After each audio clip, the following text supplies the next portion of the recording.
Welcome to the Greater Wealth here on Edge Radio Australia, of course, brought to you by Blue Sky Factory. It is fantastic to be here with Mr. Whittaker. Brilliant, mate. Always, you have such a brilliant show prepared. I've seen some of the bits.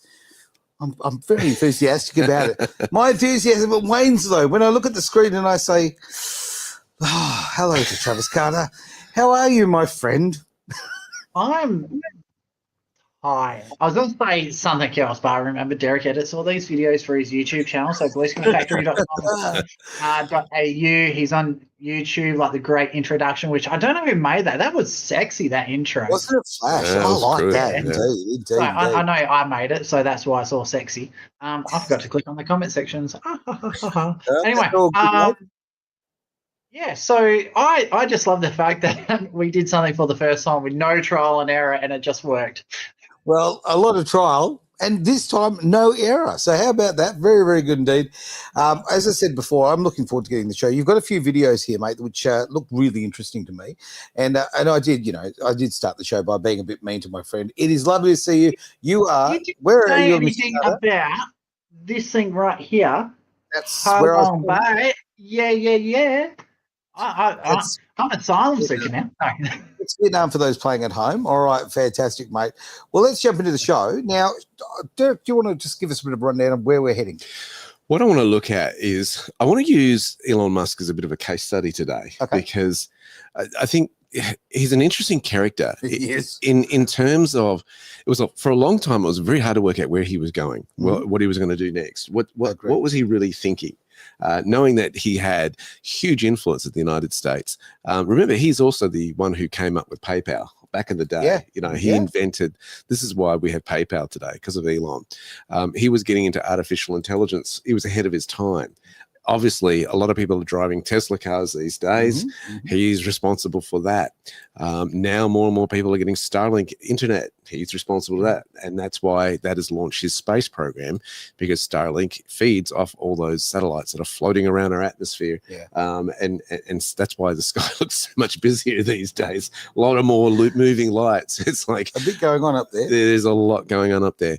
And, there's some other things that Elon's innovation, you kind of go, where does he sit on this? Like, for example, Neuralink is one of those ones that has a few people nervous. It's basically microchipping humans. It makes me very nervous. I don't like it. And so, I mean, how is he opening up a Pandora's box? And you wonder, if he started artificial intelligence, not realizing what he was getting himself into and this sort of thing. I don't think he does do anything by half. So he's going to always play the game of chess 8-9 moves ahead. So I'm quite sure he did, really think about the consequences. I got to defend Elon here. So when AI first started really taking off, he was one of the first people that was stating that you need to be careful with this, because it's a self-learning model. There's no limit to how far the self-learning model can be. So you got to remember, even though he is creating some amazing things, he's also very cautious on how fast he takes things as well. So I got to defend him. Yeah, I'm not attacking him either. It's just been, in terms of the mix and dialogue around Elon over the years, people haven't quite known where he's sat. And of course, he came across as a bit of a lefty beforehand. And, on the left side of politics, he admits now he's crossed over due to what he saw happening in the United States and what was going on there. And to see his relationship build with the now President Trump has been interesting to watch as well.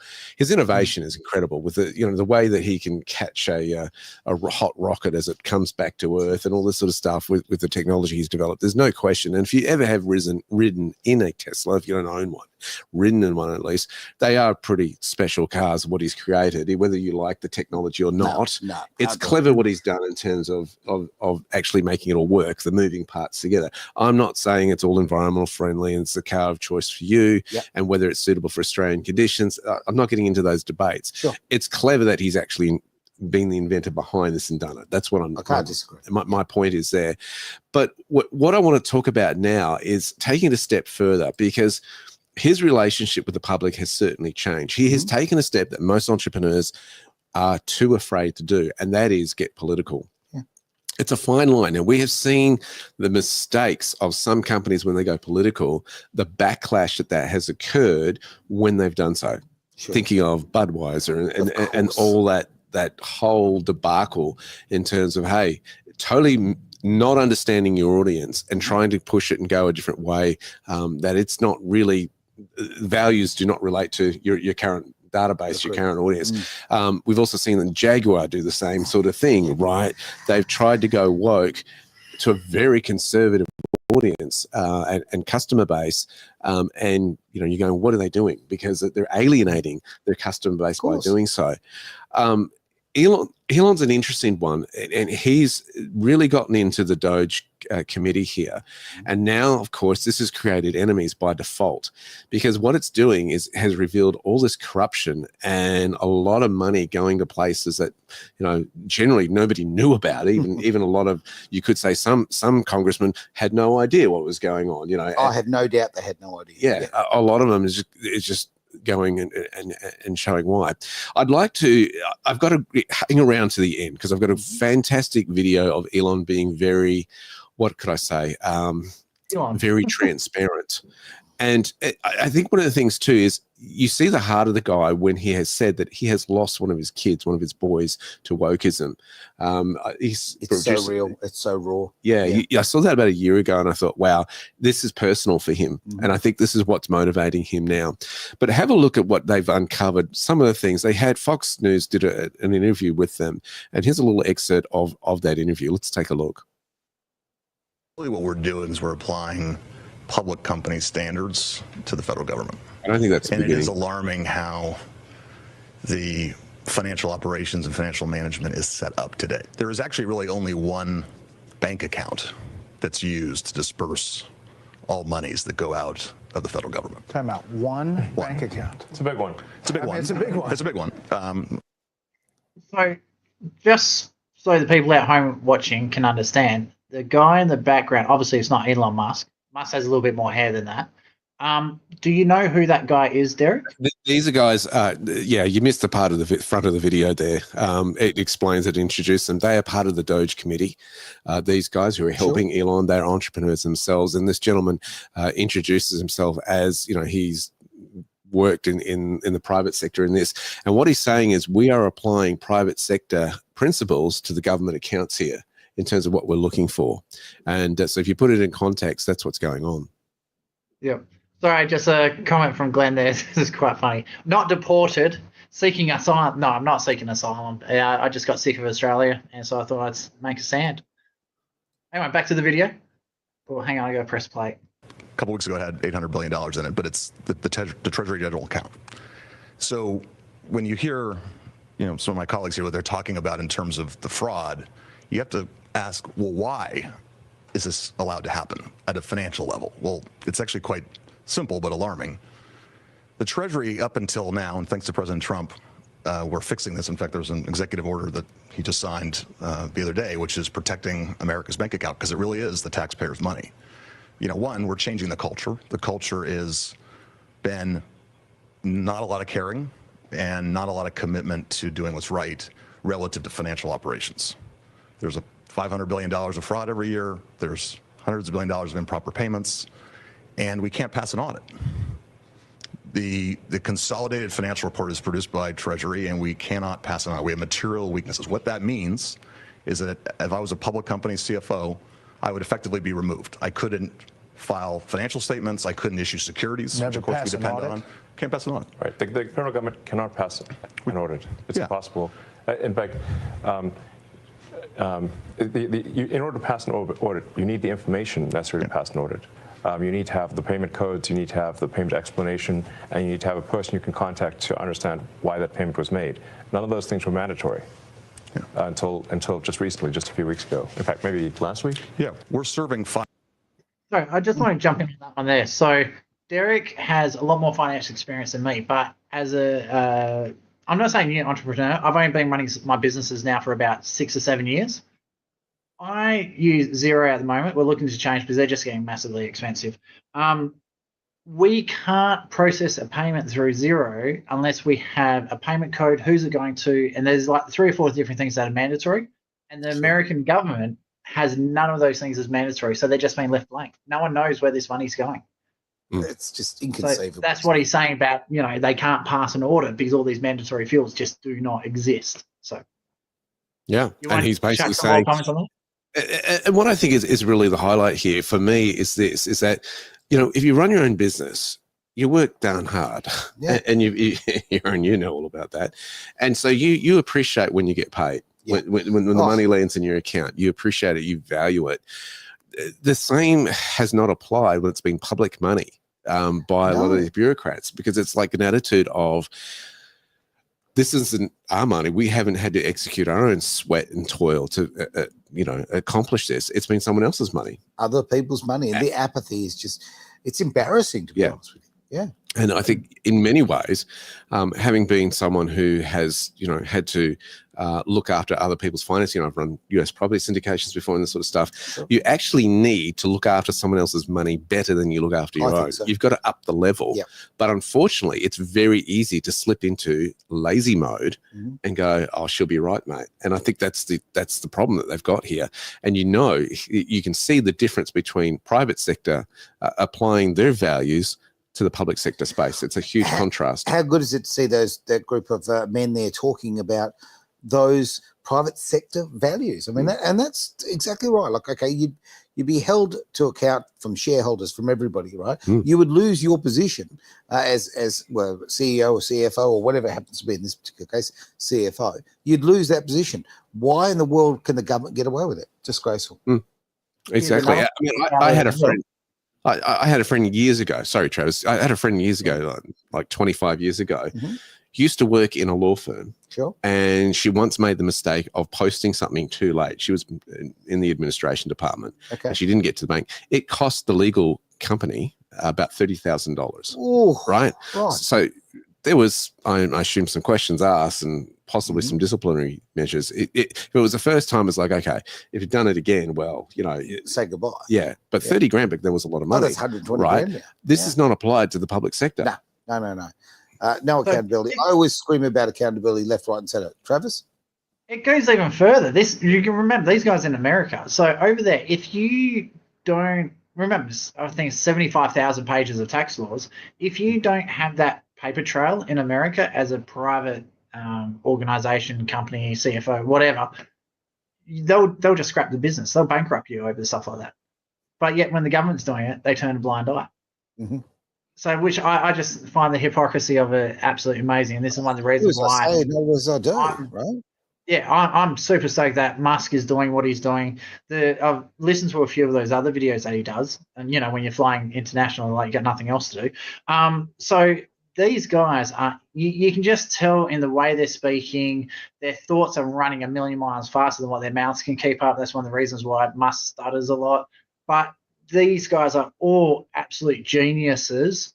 I would panic if I was in a room with them, just because of the level of intelligence and how quickly. And the other thing is, a lot of them are actually quite young. The amount of experience they've got in these industries already just would put most of the people in the Senate to shame on how much experience they actually have. So, yeah, they may be young, they've still got more experience than most of them. You got to look at the accomplishments that Elon has done. That kind of attracts that kind of network when you're in that game, right? So they've got smart, switched on businessmen around him. He's got that network. And these guys aren't getting paid for what they do. I'm assuming they're doing it voluntary. It appears that way. And we'll get into that a little bit more. Have we finished this video, or we need to get to the next one? Oh, I don't know, Travis. Let's go. 580 plus agencies. And up until very recently, effectively they could say make the payment and Treasury just sent it out as fast as possible. No verification. And so what we're doing is what any household would do. But imagine you're a household, you have a bank account, everyone has an ATM card connected to that account, everyone has a checkbook connected to that account. It's not just your children, it's not just your parents, it's your in-laws, it's your extended family, and they all can go to the account. Right, well. And that's his point, is that anybody can spend it. Yeah. And that's been the issue, to the point, where a lot of public workers had a card for paying for their lunches, right? And they'd go and pay for their lunches, and it was actually deemed illegal for the US government to withdraw and cut those out. Got to be kidding So me. what they did is they reduced the credit limit to about, what was it, $10 or something like that, or $1 for each of them. $1. $1. $1. So there you go. So they couldn't buy their lunches anymore. I don't know about you guys. I pay for my own lunch, Yeah. right? And I just, God, this makes me annoyed. I hear about so many people who in Australia, I know many people who work in the government sector. And, you know, it seems like every single day there's another excuse for a cake. It seems like every day there's another excuse for a platter. I mean, I know these are small amounts of money, but again, it kind of comes down to the attitude. Well, that even happens in the private sector. I remember my wife telling me she worked for one particular company, and Friday she was in admin, receptionist, that sort of stuff, and they would put in a drink order, alcohol order for Friday drinks, Right. and it was just thousands upon thousands upon thousands of dollars. These workers were just basically, let's drink up on the company. Well, it wasn't surprising, and then I saw the wastage too at the Christmas party. It was down there at the Burswood. Right. And there were like 7, I counted, there were about 7 tables that were empty at the Christmas party. Wow. And they had this whole huge ballroom, brought all your, friends, partners type thing, spouses, significant others. And then there was like 7 tables empty. I thought that is a lot of wastage right there. I thought either this company's doing really, really well or whatever. Well, surprise, surprise, a few months later, my wife's being called in amongst all these other stuff for redundancies and stuff like that. So, it affects stuff. It affects government. It affects how much you are taxed when public servants are wasting the funds that they've collected from you, and they need to be held accountable because, again, they are public servants. Servants. Agreed. All right. Do we have another video? Well, I know we have. What is the next video that you've got lined up for us? So let's have a look at the next one. This is more from the Doge committee and what they've been discovering. Let's take a look at this. Of waste and fraud in the government.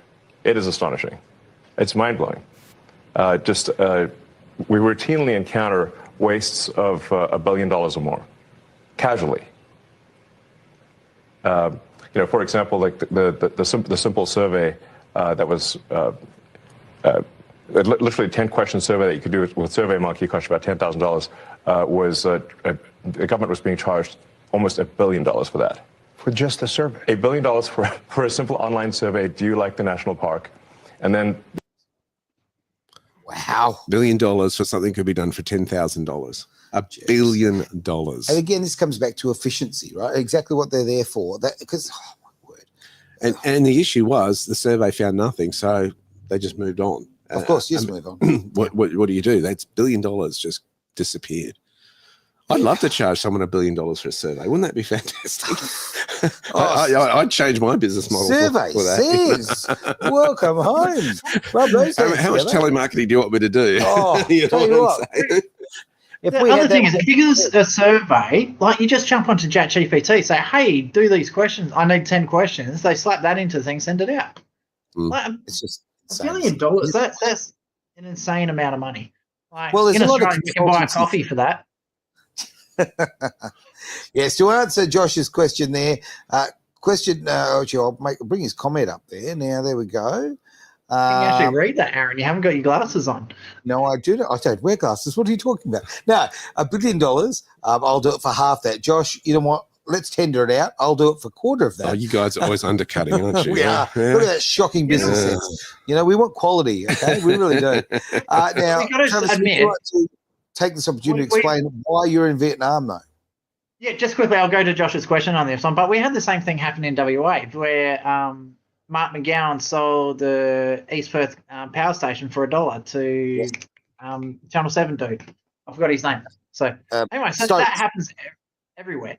Yeah, Kerry Stokes. So first of all, visiting the Outlaws. No, we have actually moved to Vietnam. So just got sick of the government and all the bullshit that Derek, all the trash that they're putting everyone through. And it's like I can either sit here and continue to give my tax money to the Australian government and have it just pissed up the wall, or I can actually take steps around it and actually just not pay tax full stop and just travel from country to country. So I decided, you know what, I'm not going to suffer another 6 years worth of labour because too many people have their head in the sand. So I'll sort myself out, make a bucket load of money in another country, like 5 times more than what I could in Australia, and then I'll come back and actually run a proper campaign properly.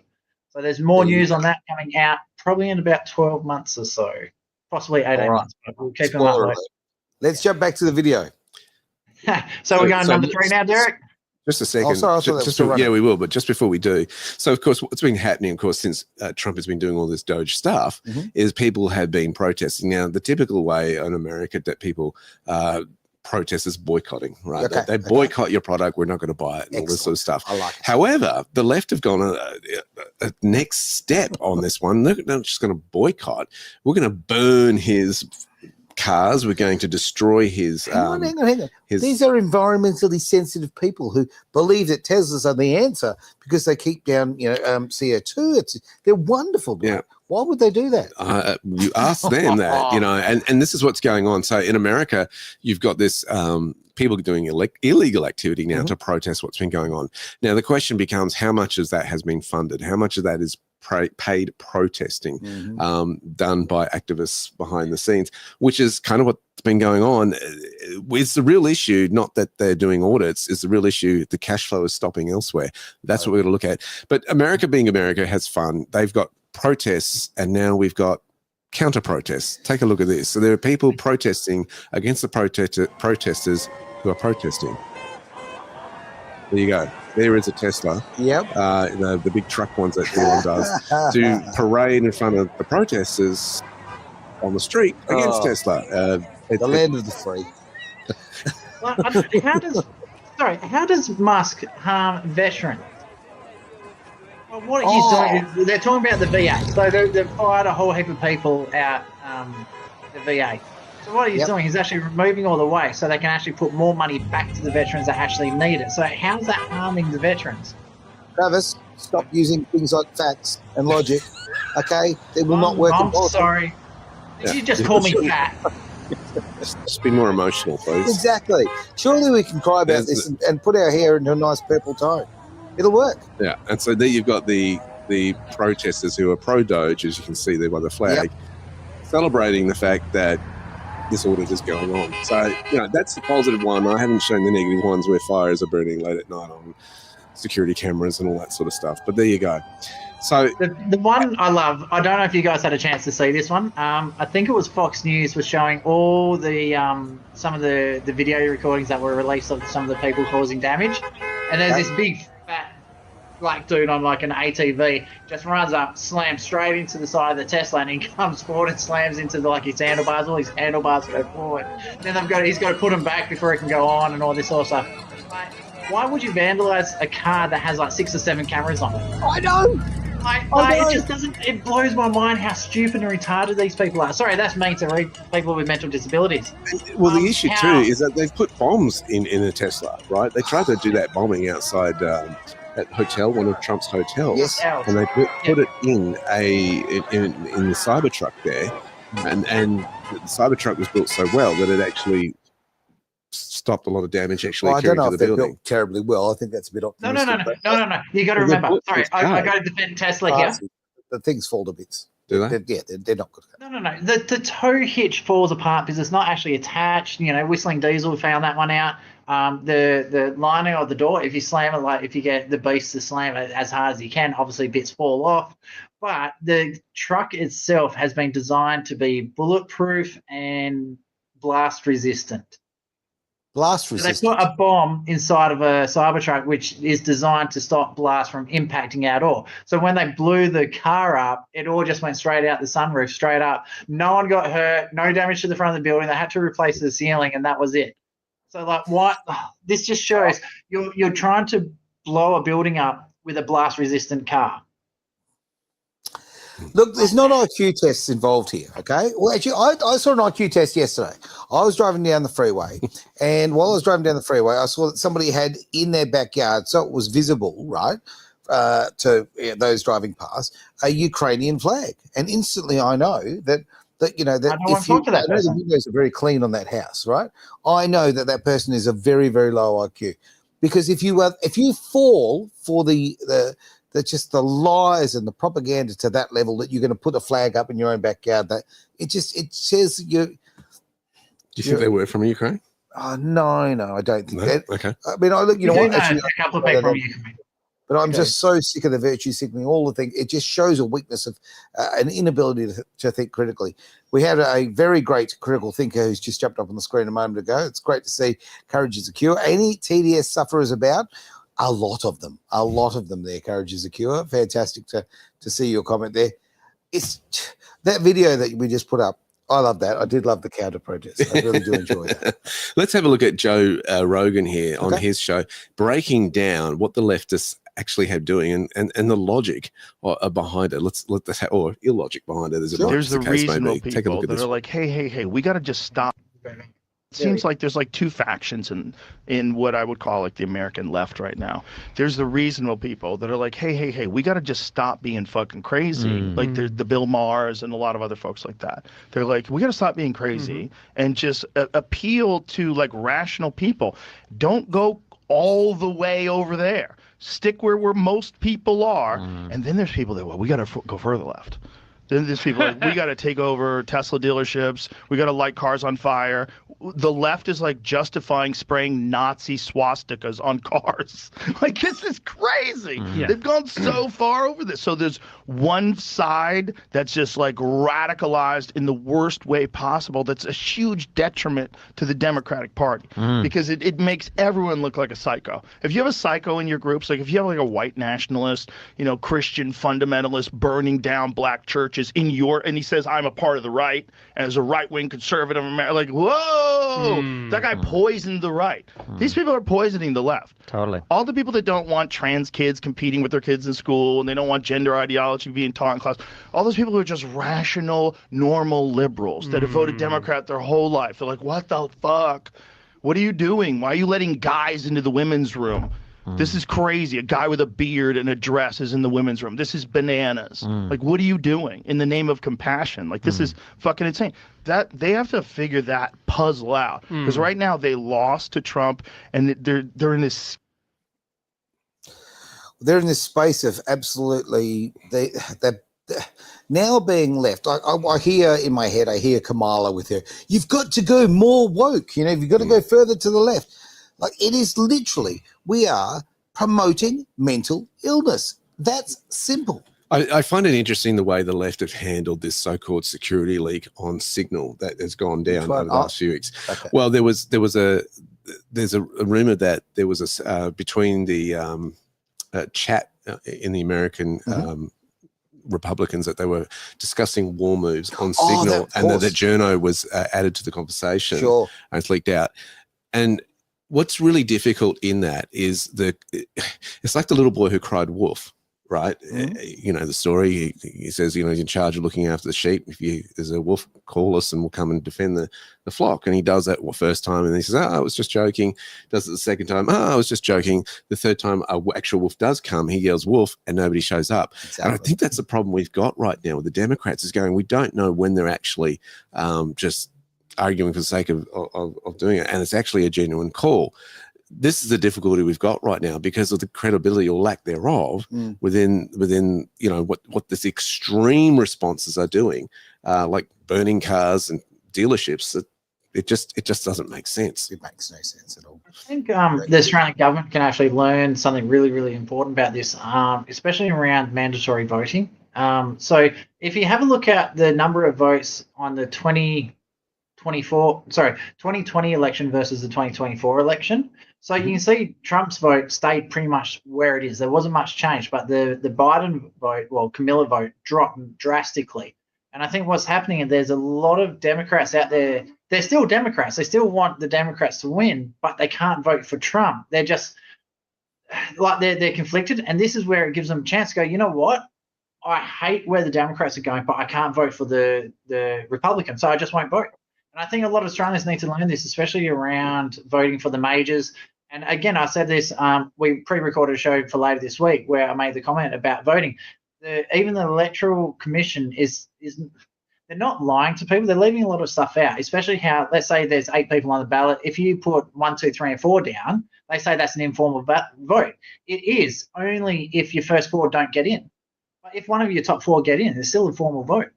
So sure. There's a lot of ways where you can actually, because people don't understand how the systems work, a lot of crap is getting through that really, really shouldn't. And I think this is a way that Australia can learn from what's happening, especially what's going on in America at the moment. So, Well, look, with all the craziness you've got with Albanese, okay, and the ridiculous things that Chalmers says, and I mean, there's just it's a list of just lunacy that's going on, right? Okay, the opposition, when we talk about Dutton isn't stepping up. Here's the problem: like, he's not showing himself as being a big enough opposition. And I think that if you learnt a little bit about or a little marketing from Trump, quite frankly, I'm not saying go that far. I'm just saying, you know, yes, like, he needs to go that far. I don't think he needs to go that far. I think he Yeah. needs to go far enough Absolutely. that he establishes the Liberal Party as a conservative party again, not Labor. Well, they're going light. to stand for something. They're not Yeah. standing for No. anything. They're echoing what the left are doing and going, well, we should do that too. And it's like, okay, well, then why should we vote for you? Makes He no is sense. mouthing some of the things that are good, like it was put a halt on immigration, and there's a few other things there. But when it comes down to like the real deciding factors, like leaving the World Economic Forum, cancelling the Paris Agreement, there's a few like major issues that will set in a line in the sand. No, we Australia first before the World Economic Forum.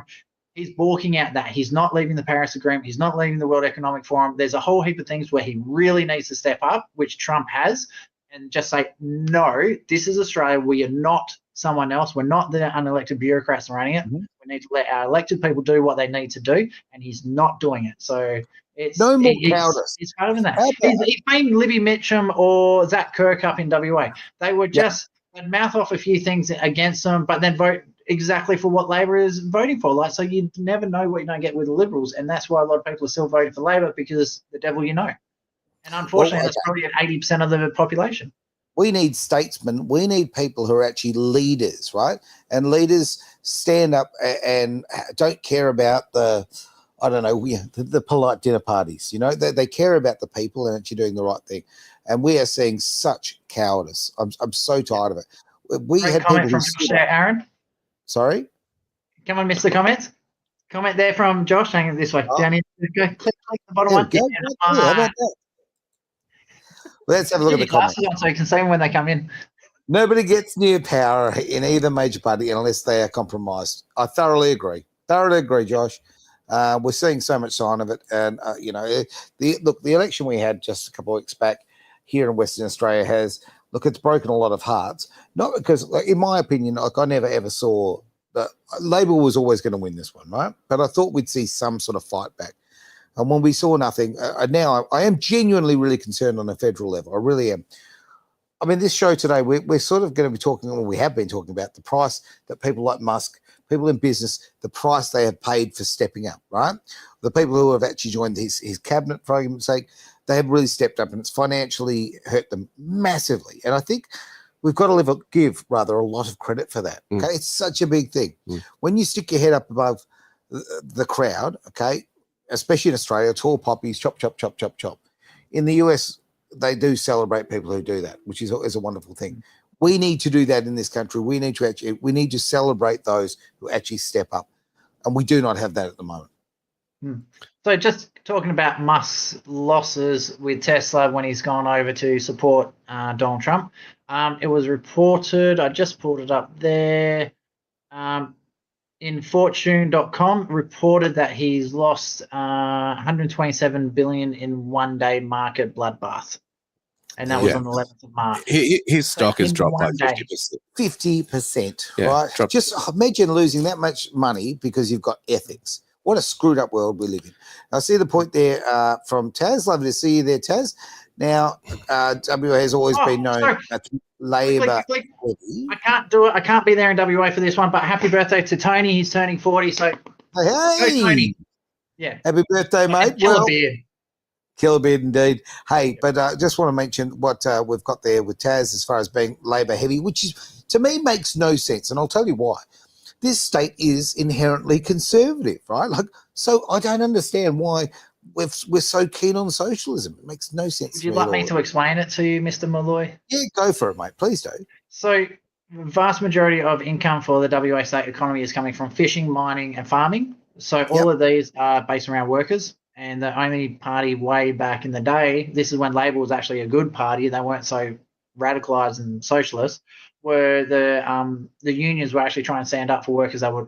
I'm not going to say we're getting screwed over by businesses before a lot of the regulations came out, and I think this is one of the reasons why WA has arguably one of the highest incomes in the state, but we also have arguably some of the highest expenses in the state, and why it's so hard to buy houses now, because the unions did an absolutely amazing job, and they've just made everything so expensive because we get paid so much money, and because if someone turns around and says, right, we can either help your boss or we're going to help you, who you going to vote for? Yeah, no. But if you help the boss, so when it comes to voting, and why do you think 91% of people supported McGowan with all these regulations on the lockdowns? No. That is not a fair comparison, mate. No. That's not a fair comparison. But this is how people are thinking. So I'm not saying I supported it. It's just people were scared. They knew McGowan, and we had Kirkup as the leader at the time. And we had that other chick before Kirkup who just was useless. They had no idea what she was doing, and she was just mouthing off some things and voting with McGowan anyway. Liz Harvey, thank you. So Labor, we've never really had. Probably Colin Barnett was probably the last Liberal in WA that had the balls to actually stand up, and whether he was right or wrong, he had the balls to be the different to Labor. Every leader of Liberals since has just been Labor light. So that's why there's such a massive vote for Labor in WA. Labor has majority always been a Labor seat. So the recruiting that the Liberal Party did before the last election, and I know a few people they spoke to, right? When they actually spoke to, and this is my opinion from, friendships and relationships I've had for a long, long time, right? They spoke to some people that I have a lot of faith in, who are genuine conservatives, right? Who also have great followings. And guess what? They didn't get endorsed by the Liberal Party. You just wonder, are they deliberately doing this? Are they just tanking the state on purpose? Because when you've got, there were very, very good people out there. Why did they get passed by? It's because people don't care. Yeah, a lot of people don't actually care about the politics. You hear it all the time. Oh, I don't care about politics. I'm not voting for Labor because my husband votes for Labor. Or I'm not voting for Labor because my grandparents told me to vote for Labor. Like back in the 1940s, 1930s, Labor was actually quite a decent party at the time.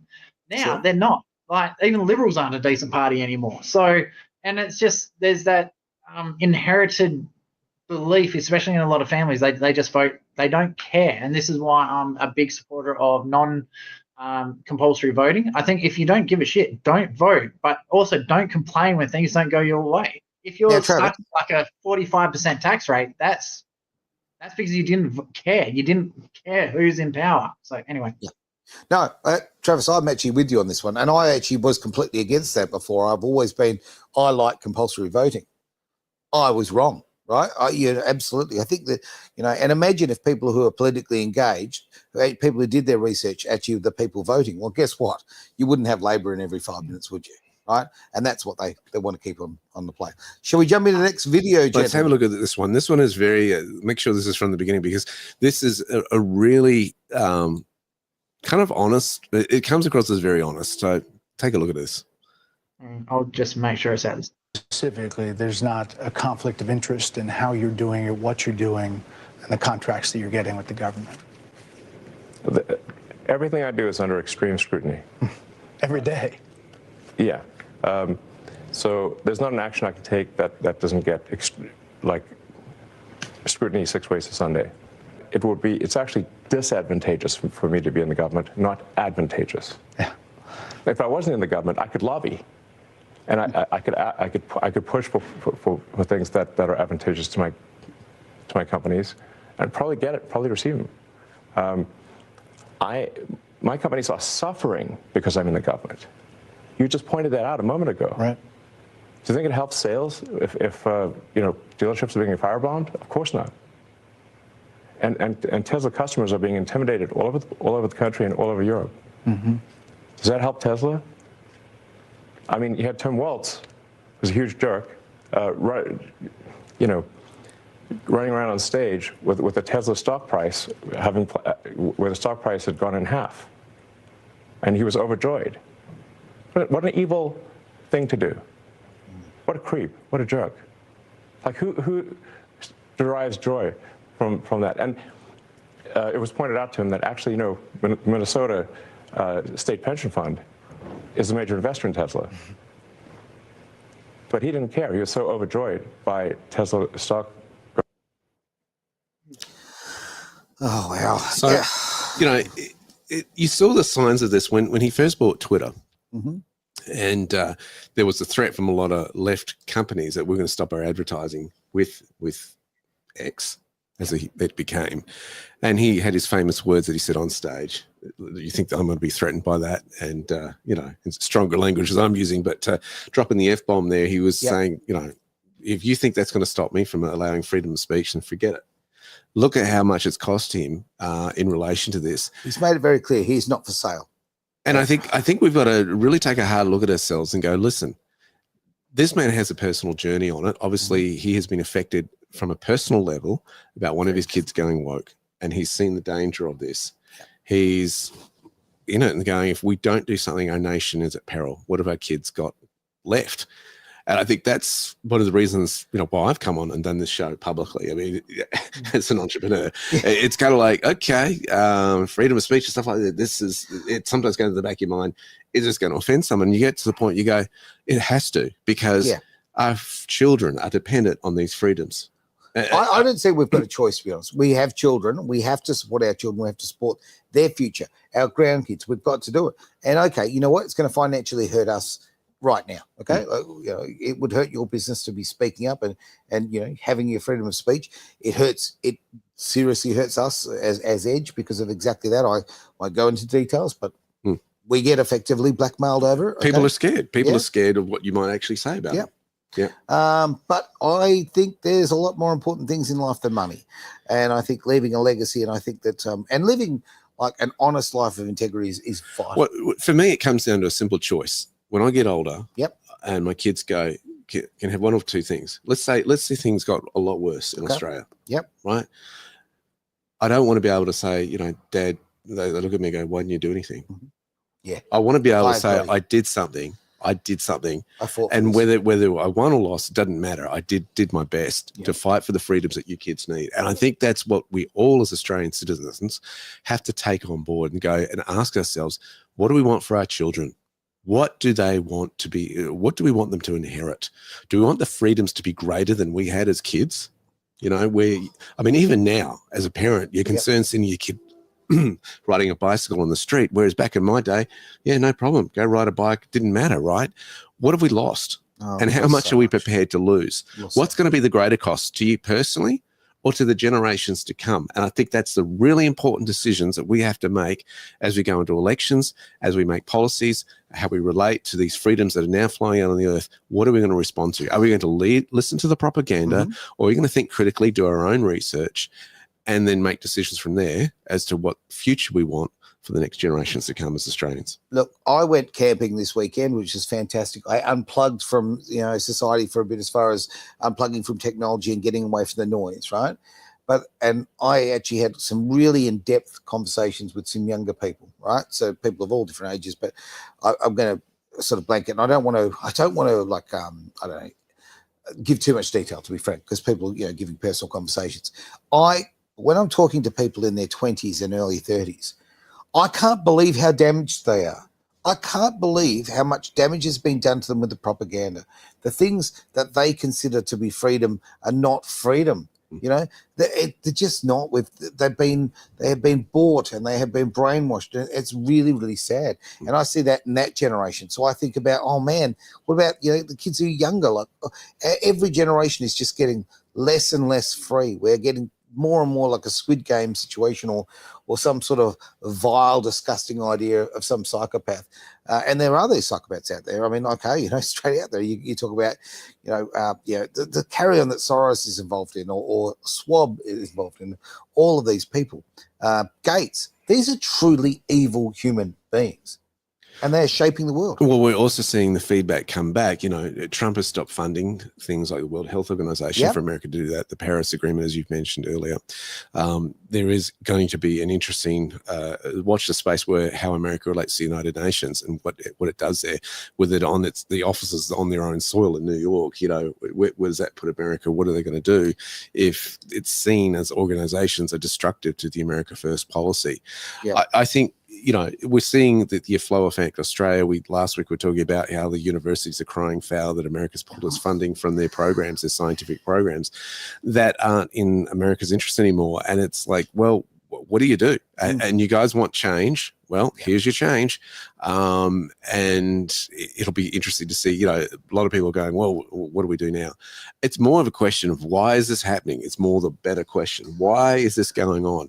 And I think it's for a long time, there's been such an attack on our freedoms that we need to pull back from the situation and actually go, this is why. And how can we get our freedoms back through all of this?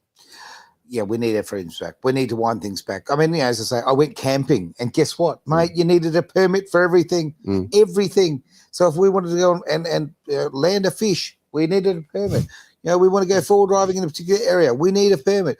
No, we bloody well don't. I pay taxes. Yeah, I pay my taxes. I'll tell you right now, and I should have every right to use my beautiful state the way I want to. Now, we have to be absolutely diligent about this. Once upon a time, you didn't have to pay for water. That's radical to this newer generation. You know, there were no water bills. Yep. Some water rates more than our consumption. What's that, Travis? Yeah, on our water rates, we were paying $180 a month for our bill. $40 of that was consumption. The rest were government fees and charges. Yeah. Like, it's just insane. So just going back to what you guys were saying about we have to defend the younger generation, we've got to set an example for it. I think it actually goes further than that. There's a lot of people out there that are lost. They're not sure what they can actually do and how to fight back on this one. So that's one of the reasons why we were really happy to go, you know what, even though we were pissed out the government, I could have sat there. My family would have been fine because the way we got ourselves structured and the amount of knowledge we have, thanks to a lot of it to Derek and also Warren Black from Global Wealth Club, the amount of knowledge that he's imparted to us over the last 10 years has been absolutely phenomenal. But people need to see that it's not actually that hard to do. And when you have a look at the cost of living, for example, in Australia, we were spending nearly $70,000 a year just in everyday living expenses. I'm not talking about going out for dinner. Neither Luana or myself smoke or drink. I think we might go out to dinner maybe once every 3 months. We lived an extremely simple life, especially after my motorbike accident. So we went from spending $70,000 a year just on rates, insurances, and bills to $12,000 everything. That's internet, accommodation. We're in Ha Long Bay, which is one of the leading tourist destinations in Vietnam. I am literally maybe 200 meters from the bay itself where we are. We've got all the restaurants around us. I'm 24 stories up in this 2-bedroom, 2-bathroom apartment. Like, it's absolutely stunning where we are. I just fail to understand how Australia has become so messed up in the last 5 years. And I think showing people it is actually a really, really easy thing to relocate, because the faster we start denying the government access to what they want, the faster they'll start coming back. And I hate to see it when people start seeing that there is a way around this, there is a path forward. It's just not in Australia. And once people understand that and they start the mass exodus, I think the government will start coming back around. Well, I think the max exodus started years ago, at least for entrepreneurs who are just tired of all the taxes and tired of all the red tape. I think there's a lot of people who can't get out of that system. Either they can't get passports out, visas out, whatever it might be in the world. And I think while you still have the opportunity, it's the time to, hey, put the heat on in terms of you are the opposition, right? Yeah. If there is no opposition in Parliament like there is in Western Australia, you are the opposition. Right. And I'm not, you don't do anything illegal, but you ask the tough questions to your local politicians. You hold them accountable for what they do. I've seen them run away when I ask those questions. They're absolutely terrified. Cowards. Terrified to get into the deeper issues, what's going on. I mean, my big issue is why 16 million people across the world have been lost their lives from the jibby-jabby. Oh, right? We can't talk about that. We can't talk about that. No, we can't talk about that at all. Let's not talk about the elephant in the room. I mean, it's genocide. Oh, the elephant's dead because they've got too many jibby-jabbies. Yeah. It's just crazy. It really is. But I mean, you know what? Okay, let's flip on this. The fact that we're sitting here and we're having this conversation and people all around the world right now are watching this, okay? And they'll watch it again later on. They'll listen to it at edgeradioaustralia.com. We're having the conversation. When you have the conversation, hopefully you spark change, right? This is the thing. And we are seeing a lot of change. We are seeing there is look, there is light at the end of the tunnel, but my God, we have to keep digging at that tunnel. I think also one of the difficult things to have is some of those conversations with family and friends, because there's kind of like this: are they on board? Are they awake or not awake? Yeah. You know. Yeah. And you don't want to offend, but I have found for those who are asleep, you've just got to do little bits of information, not give them the whole enchilada of information. Right? They can't handle that. They can't handle the fact that what they've believed to be true for their whole life may suddenly be turned on its head. You've got to trickle it in slowly work it over time. There's some who are just going to think you're crazy, and that's fine. Let them think what they want. You know what I mean? You can't do that. And I know it's separated, but again, it comes down to the truth is going to set you free, and you've got to start speaking the truth. And the other thing is you've got to arm yourselves with the knowledge and understanding on how the system actually works that you're within. So for me, a vast majority of that knowledge I actually got from doing Derek's courses. So blueskyfactory.com.au, there's a plethora of courses, whether it's finding out how the monetary system works, how to actually generate revenue, whether it's through crypto, through options trading. Like there's so much there. So please head over to blueskyfactory.com.au. He has got a YouTube channel as well. We need to get his subscribers up and also ours as well. So please like, subscribe, share, give the thumbs up, because all that sort of stuff does actually work to trick the algorithms. So yeah. Absolutely. And the algorithm is not our friend, so we need every bit of help we can possibly get. Your final thoughts there, Derek? Wow, there is a price for freedom. Yeah. But there's also a price if you don't fight for freedom. And which one's going to cost you more? And which one's going to cost your kids more? And I think that's what you've got to weigh up in the situation. What's the costlier exercise? Speaking out and saying something, or remaining silent? Well, as far as I'm concerned, we need to make the noise, because we need to be heard, and we need to fight for our kids and the next generation and the next generation. Because I'll tell you right now, what I see taking place in our country right now is destroying it. And I'm even going to say something positive to the shaved monkey. When good men like that are having to leave the country for a better life, then that is a detriment to our country. So for the comment there, a lot of people don't know how to leave the country. To get it in, for example, into Vietnam, it only costs us about $3,000. Right. It's that simple. Like it's not an expensive process. You say that, and don't get me wrong. Okay, that's I get it, but at the same time, most Australians, are struggling week to week to put food on the table. Honestly, it's crazy. So it's very restrictive. Like I said, that's about $80,000 a year to put the food on the table in Australia. It's $12,000 in Vietnam. And on that bombshell, that's the end of the show. I get it. Thanks very much for being part of the Greater Wealth here on Edge Radio Australia.